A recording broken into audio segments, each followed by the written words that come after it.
Invite viewers to post their location and local time. The rows of the auditorium are slowly filling, the hum of excited conversation like a tide before the swell, and in the back row sits Sergeant Major Elijah Carter, his Navy cross catching the low light like a flicker from some half-remembered battlefield. He's here an hour early, not because he's impatient, but because he's learned that in this world you sometimes have to stake your claim quietly before anyone tries to take it away. His dress blues are pressed, so sharp you could slice bread with them. Not for show, these are the only formal clothes he owns. Tyler's college graduation, the day a father dreams of, is about to begin, and no way in hell will Elijah let anything keep him from watching his boy cross that stage. In his hand, a ticket with Tyler's name and a short note in blocky handwriting. Dad, I wouldn't be walking that stage if it weren't for you. Please be there. It's the sort of sentence a man folds up and carries in his wallet for years, like those odd Roman coins historians still argue whether they were ceremonial or just bad currency. Around him, parents adjust silk ties and smooth dresses. He gets the glances measuring, doubting, like they're mentally swapping him into a security uniform instead of seeing him as a guest. It's the same look he's collected for 25 years, from dusty deserts overseas to clean marble here at home. Then the suits arrive, two guards, one armed with a clipboard, the other with the kind of smirk that should come with a warning label. Sir, this section is for family only, clipboard says, as if Elijah's 6-foot frame and ticket aren't evidence enough. Elijah answers calm, lifts the ticket.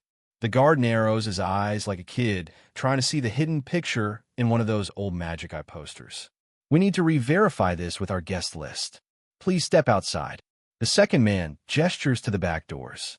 The air outside is cooler, smells faintly of cut grass and old wood polish. He waits. A minute. 3. 7. When clipboard comes back, it's with the kind of fake sorry tone you hear from someone who's already practiced it in the mirror. There's no record of you on the list. I'll have to ask you to leave campus, sir. Elijah's hand tightens around the ticket, a tremor he tries to hide. I fought wars for this country. My son invited me. You can't just, but the guard steps closer, palm near his belt. We don't want trouble. Just head to the parking lot. For a moment, Elijah thinks of standing his ground flashback, quick to a sandblasted street where refusing to move could mean something entirely different. But then he pictures Tyler on that stage, scanning the crowd for a face that isn't there.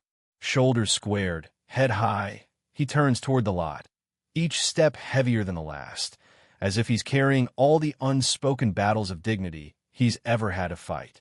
Inside, Tyler sits among the graduates, his gown creased in ways that make it look like it spent the night folded under a pile of textbooks. The sea of black caps sways with whispered conversations and restless shifting, but his eyes are locked on the back row where his father had been. Just 20 minutes ago, he'd spotted that unmistakable posture spine straight as a flagpole, hands resting on knees like he was ready for inspection. Now, the seat is empty, and the absence hits harder than the cramped heat of the gown.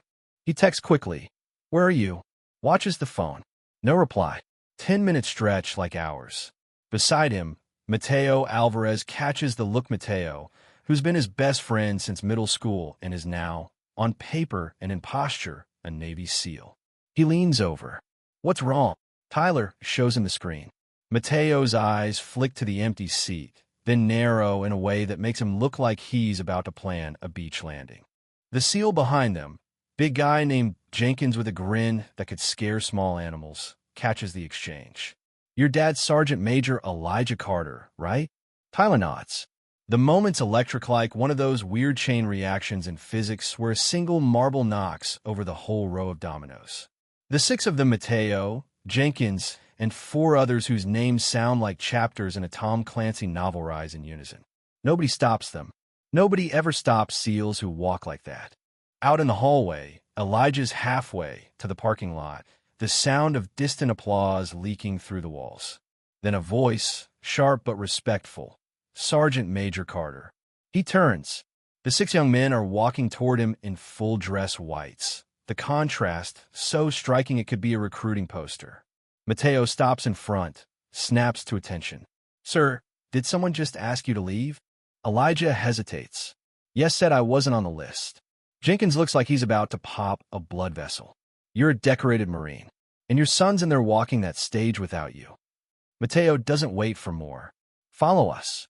The guards reappear, still holding their clipboard like it's a royal decree. We told you, but Jenkins steps forward, his voice steady enough to make the air feel heavier. Stand down, sir. This man has a Navy Cross and a family. Another SEAL produces a Department of Defense credential from his jacket. Want to explain to the Pentagon why you removed a U.S. war hero from a public graduation? Historians still argue whether intimidation is more effective when you whisper or when you let the silence do the work, but in this case, the silence wins. The guards freeze, eyes darting like they're calculating exit routes. Elijah feels it thin, subtle shift, like the weight of years lifting an inch off his shoulders. Without another word, the six flank him, two on each side, two behind, and turn toward the auditorium doors. And for the first time that day, Elijah isn't walking alone. They enter together, the heavy double doors swinging open with the kind of hush that makes people stop mid-sentence. The aisle seems longer now, lit by 100 curious stares and the muted flashes of phone cameras. The six SEALs move with perfect symmetry, Elijah at the center like a general returning to his command, and parents instinctively lean back in their seats to let them pass. Tyler spots him, first eyes widening, breath catching, then the recognition hits, and his throat tightens. His dad is back, framed by the presence of men who walk like the oceans in their veins. One SEAL steps to the aisle's edge, another to the far side. The rest station themselves behind Elijah as he takes a front row seat. It's such a deliberate formation that for a split second, the dean on stage hesitates mid-sentence, as if unsure whether this is part of the program. Then the announcer calls Tyler's name. Applause rolls like a warm wave, but halfway to the stage, Tyler stops, turns, raises a salute crisp enough to make a drill instructor blink. Permission to graduate, Sergeant Major, he calls, voice steady but loud enough to bounce off the rafters. The room freezes, then collectively inhales. Elijah stands slowly, his gaze locked on his son, eyes shimmering in a way he'd never admit to outside this moment. Permission granted. He answers, the deep timbre carrying to the back row. And then the crowd breaks, applause exploding, people rising to their feet, some dabbing at their eyes, others grinning like they've just witnessed something they'll tell at every dinner party for the next decade. Even the guards by the door stand still, their earlier certainty evaporated like morning fog. When the ceremony ends, reporters drift toward Elijah and Tyler, but the questions aren't about confrontation theory, about service, about fathers and sons, about how sometimes justice doesn't come from a courtroom, but from six friends who refuse to let dignity be walked off the property. Mateo clasps Elijah's hand, pulling him into a hug. You raised the best man I know, he says quietly. That makes you our hero, too. Elijah looks out across the rows of graduates, the sunlight slanting in through high windows, catching on mortarboard tassels and the polished pins on the SEALs' uniforms. He realizes that today wasn't just about Tyler earning his degree, was about reclaiming something he'd lost in the small, daily battles to be seen and respected in his own country. And as the crowd disperses, he stands among them, no longer in the shadows at the back row, but in a place of honor where his service, his sacrifice, and his love for his son are finally openly recognized. The auditorium empties in slow waves, the echo of applause lingering in the air like the last note of a song you don't want to end. Outside, the sun is warm but not harsh, brushing light across the brick paths and clipped lawns where families gather in clusters, laughter and camera shutters mingling in the breeze. Elijah walks with Tyler, the six SEALs still near, though their steps have loosened now, their formation relaxed into easy conversation. A few strangers pass and nod, some recognizing him from the moment inside, others simply sensing there's a story worth respecting. They pause under the shade of an old oak, the kind that's probably watched generations of students come and go.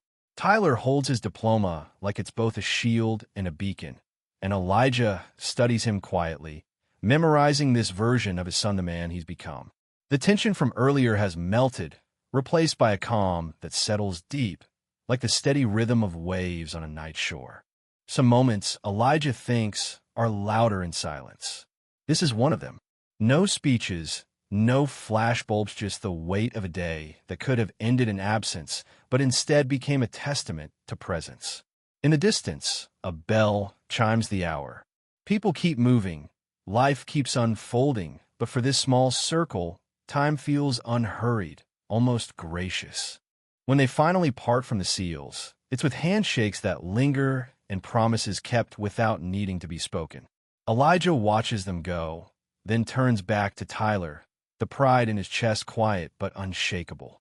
They head toward the parking lot, steps in sync, shadows stretching long in the late afternoon light. And as they walk, the air seems lighter, the horizon wider, as if the world itself has tilted just enough to let a little more honor in.